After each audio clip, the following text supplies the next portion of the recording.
Sehat. Alhamdulillah. Ada yang tidak berangkat hari ini? Sehat. Siapa? Oh, Amel ya? Amel sama Lisa. Katanya sakit ya? Semoga segera diberikan kesehatan kembali agar bisa bersama-sama belajar lagi. Yang lain berangkat ya? Alhamdulillah. Baik, sebelum kita memulai, kita berdoa terlebih dahulu. Seperti biasa, maka silakan Anam dipimpin doa dulu. Muslim siap, anak sholat siap berdoa. Berdoa mulai. A'udzu billahi minas syaitonir rajim.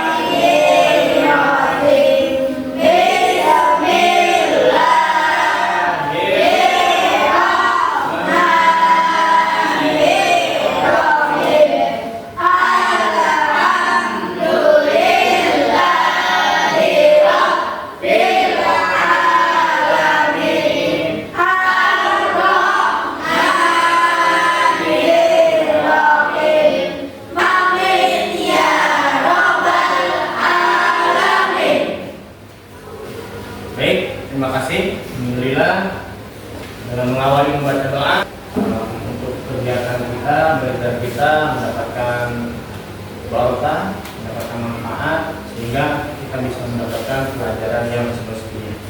Oke, alhamdulillah ketemu lagi di pelajaran PAI ya. Ya, ini bukunya boleh disiapkan. Kemarin kita sudah bahas ya tentang qada dan qadar, pengertiannya ya, pengertian qada dan qadar, kemudian pembagian ya untuk takdir. Takdir itu ada berapa? Ada dua macam, takdir mu'allaq dan takdir mubroh. Sekarang masih bab tentang qada dan qadar, tapi kita lebih ke sikap bagaimana menyikapi atas ketetapan yang Allah berikan kepada kita. Kita mau ngambil satu contoh video yang Bapak yakin videonya ini mungkin di antara kalian ada yang sudah tidak asing dengan kisahnya ya. Tapi sebelum itu Bapak akan menyampaikan tujuan pembelajaran dulu ya.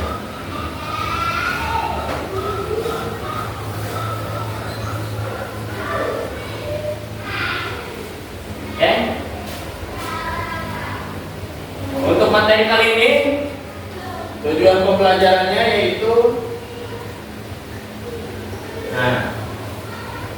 mengembangkan sikap sabar dan syukur sebagai bentuk penerimaan terhadap ketetapan Allah. Tuh, kan kita saat ini tentang menyikapi ya, menyikapi ketetapan Allah. Kemudian tujuan yang selanjutnya menerapkan nilai-nilai qada dan qadar dalam kehidupan sehari-hari. Dalam kehidupan sehari-hari kita tidak bisa luput dengan namanya qada dan qadar. Biasanya menyebutkan misal qadarullah, saya ketemu sama si Anu sudah lama tidak bertemu. Nah, qadarullah tuh seperti itu.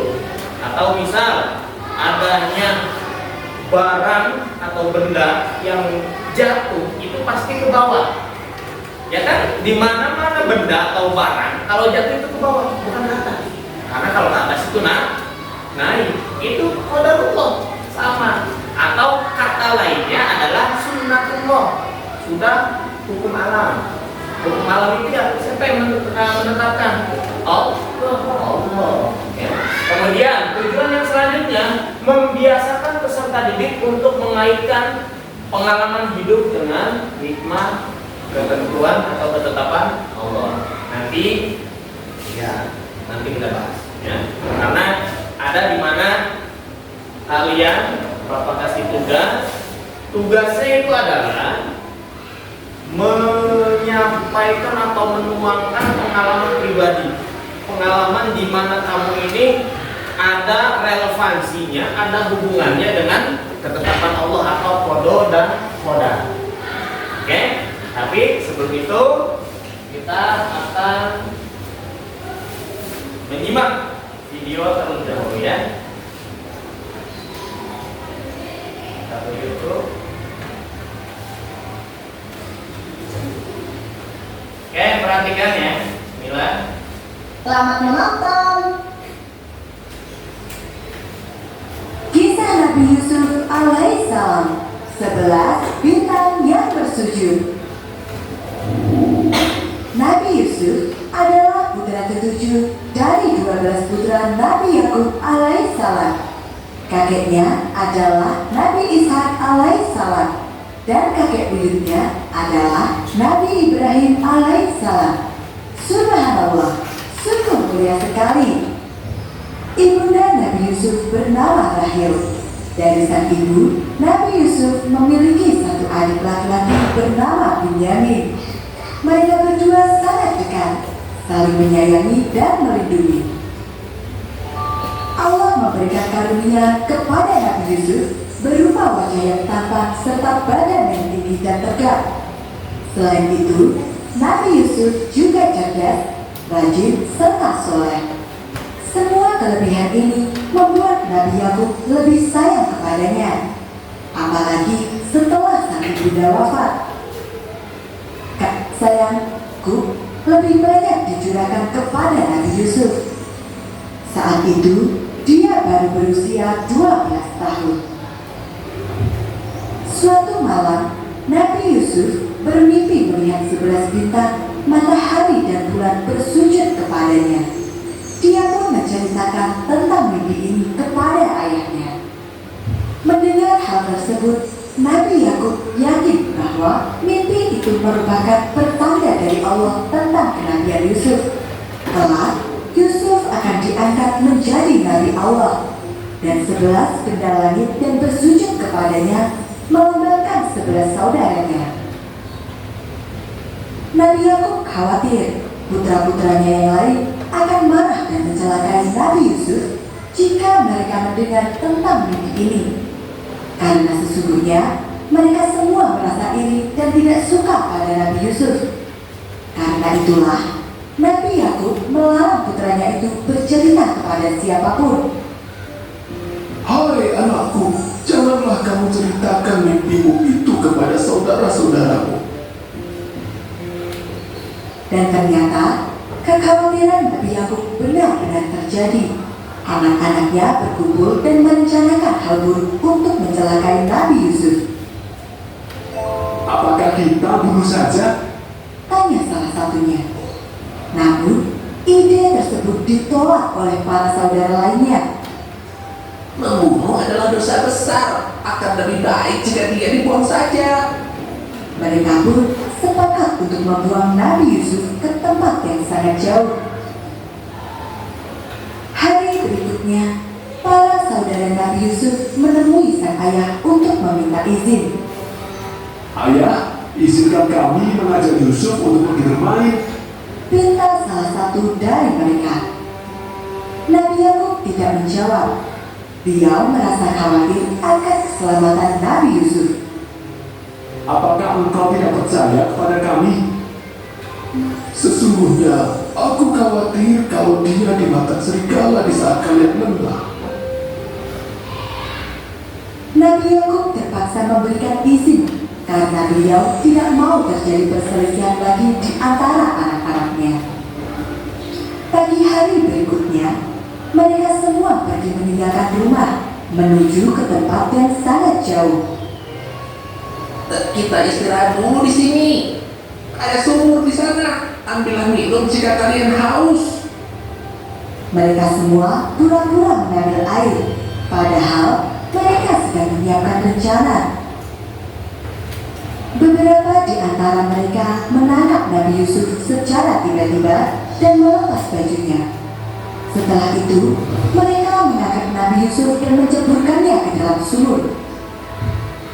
Rencana kita berhasil. Kalian semua harus ingat, jangan pernah menceritakan kejadian hari ini. Untung saja kita tidak mengajak Bunyamin, karena dia pasti akan mengadu.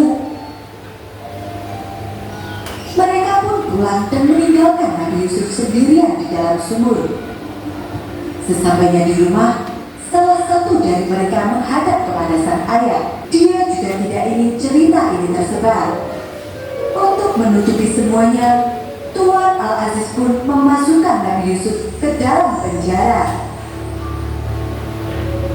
Ya Tuanku, penjara ini jauh lebih baik bagiku daripada aku harus menerima segala bujuk rayu dan tipu daya mereka. Kata Nabi Yusuf dalam sela-sela doanya. Ketika di penjara, iman Nabi Yusuf justru semakin bertambah. Dia menerima semua ujian itu dengan sabar dan memanfaatkan waktu untuk dakwah, mengajak para tahanan lain untuk bertaubat. Salah satu kelebihan Nabi Yusuf adalah pandai menafsirkan mimpi. Dan pada suatu hari, datanglah dua utusan raja. Ikut kami, Raja memanggilmu untuk menafsirkan mimpinya. Beberapa waktu kemudian, berangkatlah seluruh keluarga Nabi Yakub ke Mesir. Mereka semua mengakui dosa yang telah diperbuat dan berjanji untuk menebus semua dosa-dosa tersebut. Sesuai dengan mimpinya waktu masih remaja, 11 planet, matahari, dan bulan bersujud padanya.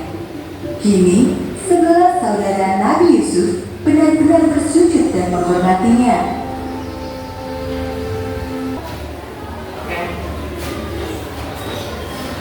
Bagaimana? Ngantuk nanti ya. Ya, alhamdulillah kisah Nabi Yusuf ini sejak kecil Nabi Yusuf oleh saudara-saudaranya, karena memang Nabi Yusuf ini termasuk anak yang paling disayangi oleh ayahnya, yaitu Nabi Yakub. Ya, ketika itu Nabi Yusuf masih kecil belum jadi nabi. Saudara-saudaranya iri seperti iri hati karena ayahnya itu menunjukkan sikap yang menurut mereka itu pilih kasih. Jadi sayangnya sangat sayang terhadap Nabi Yusuf, sehingga saudara-saudaranya memiliki niat jahat. Ya, Nabi Yakub itu punya 12 putra. Salah satunya Yusuf dan satunya lagi Bunyamin, adiknya. Yang lainnya kakak-kakaknya. Nah, kakak-kakaknya ini itu punya niat jahat hingga akhirnya melakukan apa? Itu diceburin ke sumur. Atau ini sedih, diceburin ke sumur. Ayahnya sedih. Kenapa? Sayang. Belum lagi kesedihannya itu berlanjut, bukan kesedihan, ujiannya ya. Ujian bukan, itu dicemplungin ke sumur, ujian bukan. Ujian. Coba, selalu dicemplungin ke sumur berhari-hari. Ya, sabar enggak? Nangis yang ada, ya kan? Masih kecil. Selama beberapa hari, terus apa? Ada orang yang mungkin kalau istilah zaman sekarang sih pengembara atau musafir menemukan anak tersebut. Zaman dulu masih ada istilah perbudakan. Tahu budak? Perbudakan, ya. Nah, setelah ditemukan oleh musafir, Yusuf ini diperjualbelikan menjadi budak.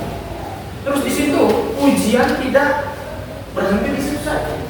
Ujian mendapatkan rasa tenang, terhindar dari masalah-masalah atau kemaksiatan yang menjadikannya itu terjerembab ke hal-hal yang tidak disukai oleh Allah.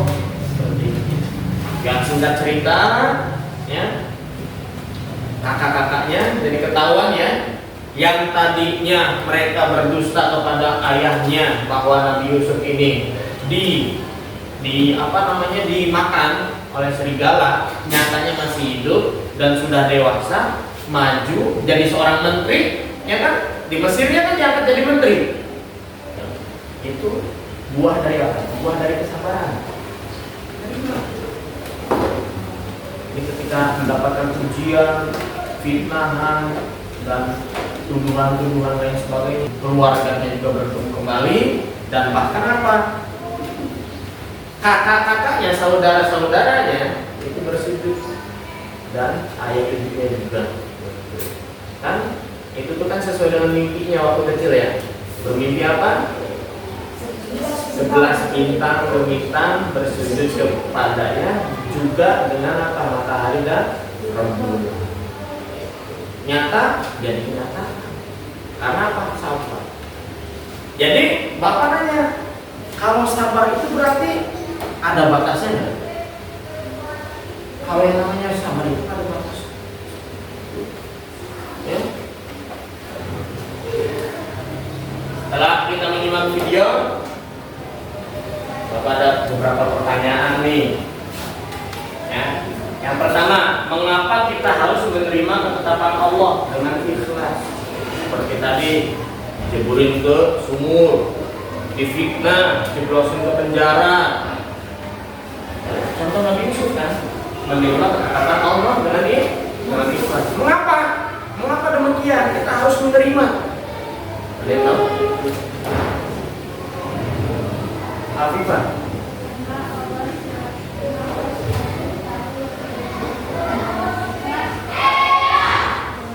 Ya, karena Allah selalu tahu yang terbaik untuk kita. Yang menciptakan kita siapa? Allah. Yang memberi rezeki kepada kita siapa? Allah melalui perantaraan ayah ibu kalian. Yang menghidupkan kita siapa? Allah. Hidup dan mati kita ada di tangannya Allah. Istilahnya tangan itu kekuasaan Allah. Dan inna lillahi, sesungguhnya kita semua itu milik Allah. Milik Allah. Lantas masa kita tidak rela, tidak menerima atas ketetapan Allah? Ya harus menerima, harus ikhlas. Tadi betul. Karena Allah tahu yang terbaik untuk kita. Ya, cara menanamkan ke dalam diri kita nih. Aduh, bisa kita dapat ujian. Tapi apa? Kita harus membisikkan dalam hati kita bahwa ini adalah hal yang terbaik untuk kita. Caranya menyikapinya bagaimana? Sabar dan tawakal. Sabar, tawakal itu apa? Berpasrah. Namun apa? Kalau kita bisa berusaha memperbaikinya, berusahalah. Atau kalau kita bisa berusaha itu kan ikhtiar ya, berupaya, ya kita harus memperbaikinya. Gitu. Ya. Lanjut, pertanyaan yang kedua. Apa hikmah yang dapat kita pelajari dari kisah Nabi Yusuf? Apa hikmahnya?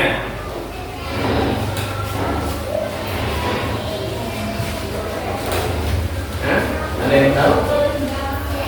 Coba baca. Kita belajar sabar dan tidak menyerah. Kalau diuji Nabi Yusuf tetap sabar dan akhirnya belajar mengikuti yang mengadu kebenaran.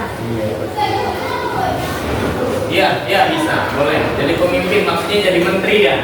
Jadi menteri. Menteri bagian apa? Menteri bagian persiapan bakal ada pacuklik panjang, ya kan? Hasil dari apa? Hasil dari tafsir mimpinya raja. Ketika itu rajanya kan mimpi ada sapi, ya, sapi gemuk, 7 sapi gemuk kan? Terus dimakan oleh 7 sapi kurus gitu kan? Bakal datang 7 tahun berturut-turut masa subur. Kemudian setelah itu bakal datang 7 tahun berturut-turut masa paceklik. Nah, Nabi Yusuf diangkat derajatnya ketika itu oleh raja karena dipercaya ini orang benar nih, ini orang bijaksana nih, orang baik nih. Nah, akhirnya jadi pemimpin, orang yang memimpin dalam menangani persiapan 7 tahun paceklik buat lumbung padi, lumbung gandum ya.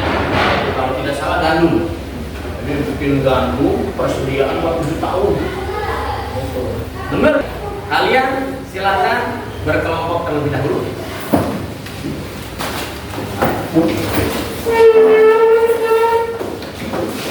Silakan formasi kelompok masing-masing.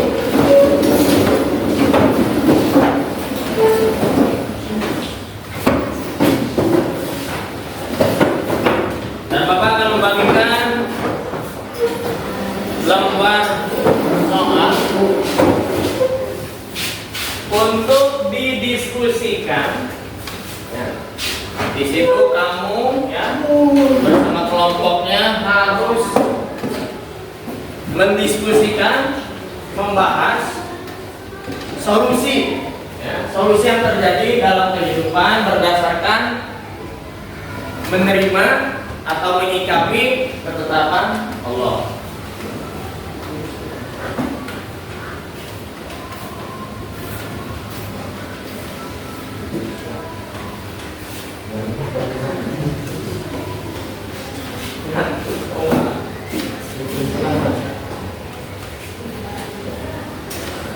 Dari masalah-masalah yang ada di situ, ya, Bapak kasih 2 masalah.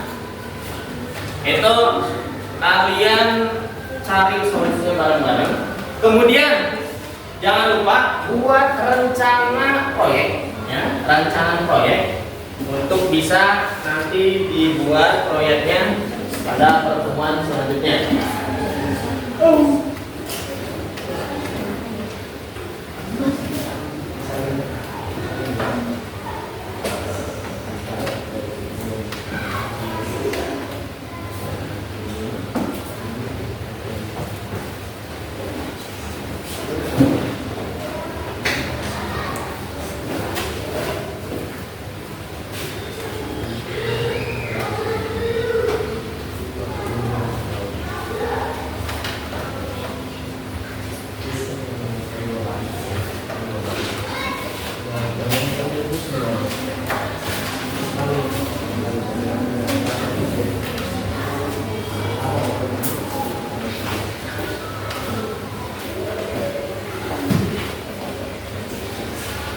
Di buku satu aja, ya, perwakilan satu buku, satu kelompok, jangan lupa dikasih nama.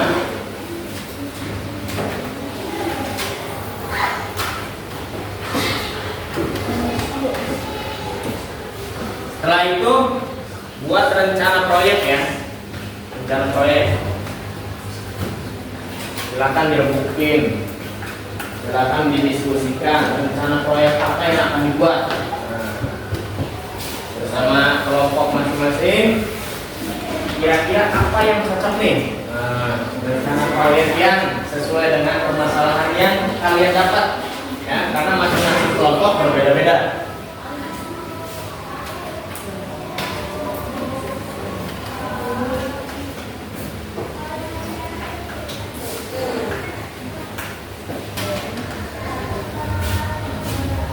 Kalau ada yang kesulitan, silakan, nggak apa-apa disampaikan.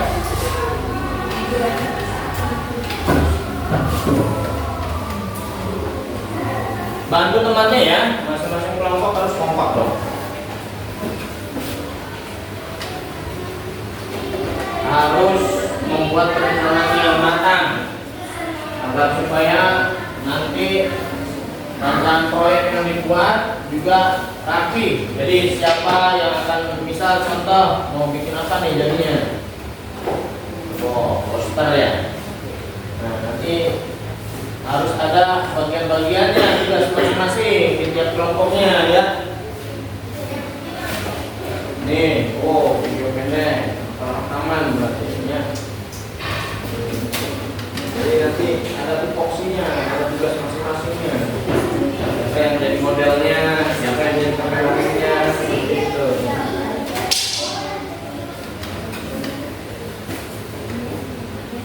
Dan seperti biasa, kalau sudah selesai nanti dipresentasikan untuk rencana proyeknya, diungkapkan, disampaikan bagaimana masing-masing kelompok, ya, kelompok kalian akan membuat apa untuk proyek ke depannya.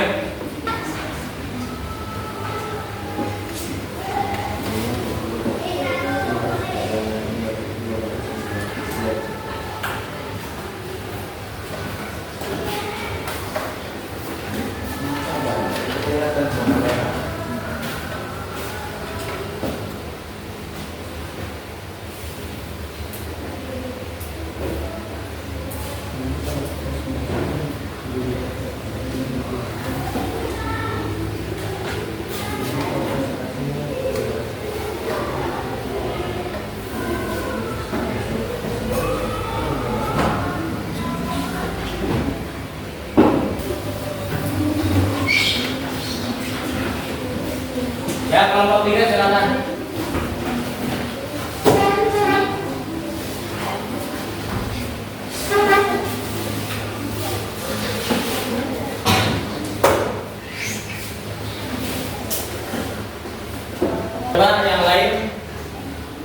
perhatikan rencana proyek kelompok 3. Ya, silakan sampaikan. Kami akan membuat video pendek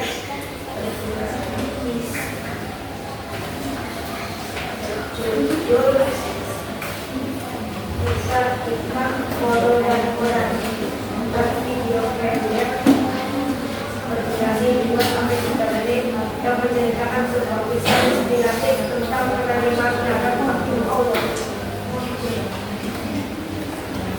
Penulis skenario atau naskah video menentukan peran yang tidak setiap atau misalnya narator, peran atau editor video, di mana aplikasi dalam seperti kelompok 3 tuh mau bikin video pendek, video rekaman gitu ya.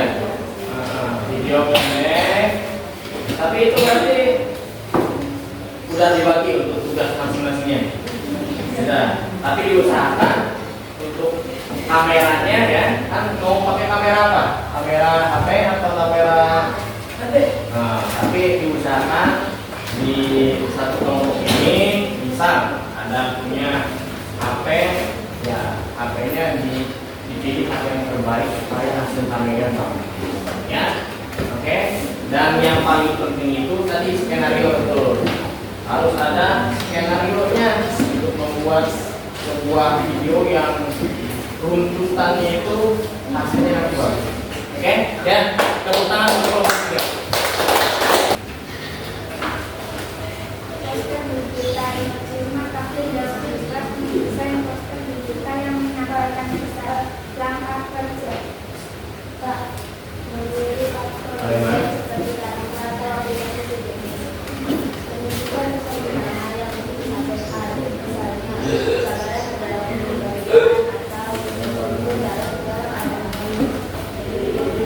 Ya, coba rencananya berarti kelompok 2 ini bukan action lagi ya, action nyampu-nyampu.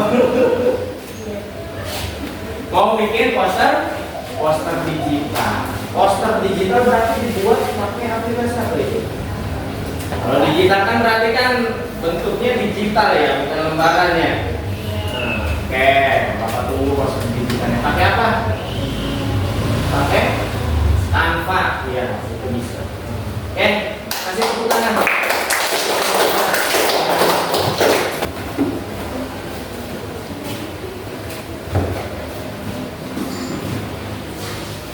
Bagi dikit.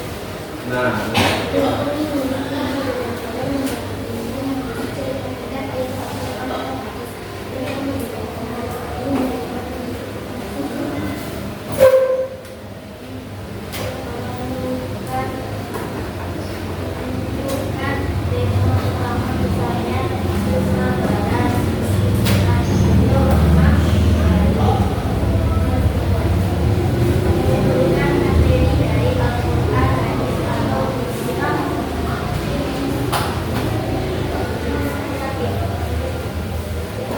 kelompok 1 ini mau bikin mungkin catatan-catatan gitu ya, buku mini katanya. Buku mini berbentuk catatan. Oh, bagus ini, menggalakkan gemar membaca, literasi. Terima kasih semuanya untuk rencana proyeknya, bagus-bagus. Oke, setelah kita menyimak video yang ada kaitannya dengan menerima atau meninggalkan ketetapan Allah, Bapak ada beberapa nih. Kita mainan kuis ya. Bapak punya 3 soal di sini. Jadi bisa nih, cukup ya dibagi 1, 2, 3. Mau sesuai dengan kelompoknya 1, 2, 3 atau mau random di antara? Sesuai aja ya. Sesuai aja. Oke, kita di sini ada soalnya nih. Oke, siap ya. Untuk kelompok 1 dulu. Perhatikan. Ini pertanyaannya. Tak takdir yang sudah ditetapkan dan tidak bisa diubah disebut A. Takdir mu'allaq, B. Takdir mubrom, C. Takdir mutlak, atau D. Takdir muharram. Takdir yang sudah ditetapkan dan tidak bisa diubah.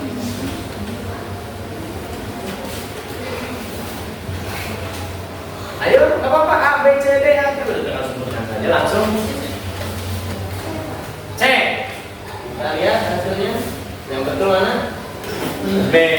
Takdir mubrom, ya, yang tidak bisa diubah. Karena kalau C itu mutlak, takdir mutlak itu nggak ada, kan tadi udah dibahas. Takdir itu ada dua, takdir mu'allaq dan takdir mubrom. Ada takdir mutlak itu jawaban pengecoh, ya. Lanjut. Sekarang kelompok 2.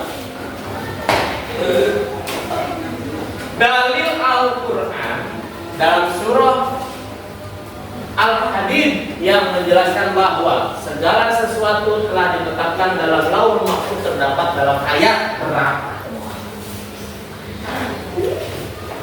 Di surat Al-Hadid ini ayat 22 sampai 23, ayat 1 sampai 2, ayat 15 sampai 16, atau ayat 12 sampai 13.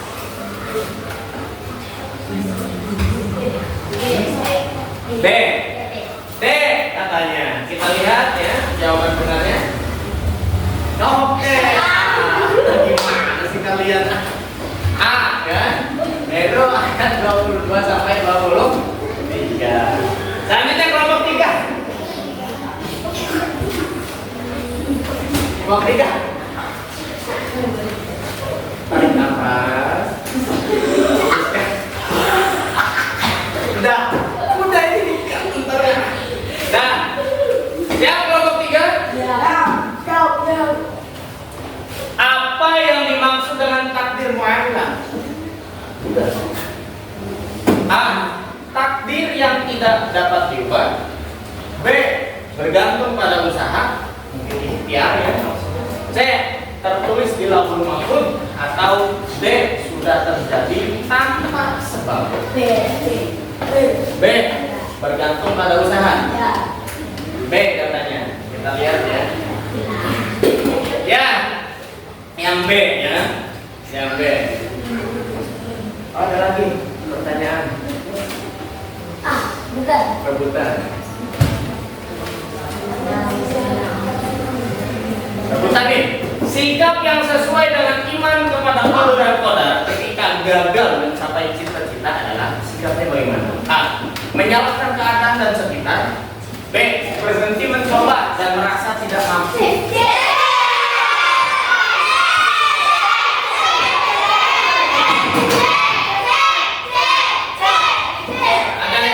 Ada yang saya lakukan berbeda. Kita nggak ada ceknya lagi. Oke.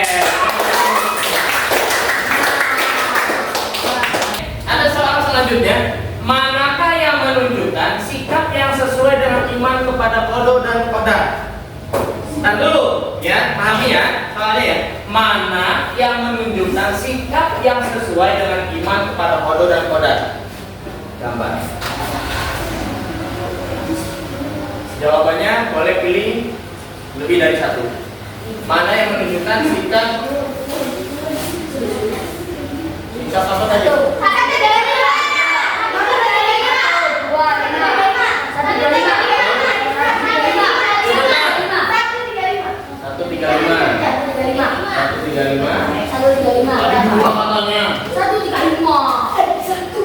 Nggak harus ikutan, berbeda pun nggak masalah. Nanti kita bahas ini apaan aja sih gitu.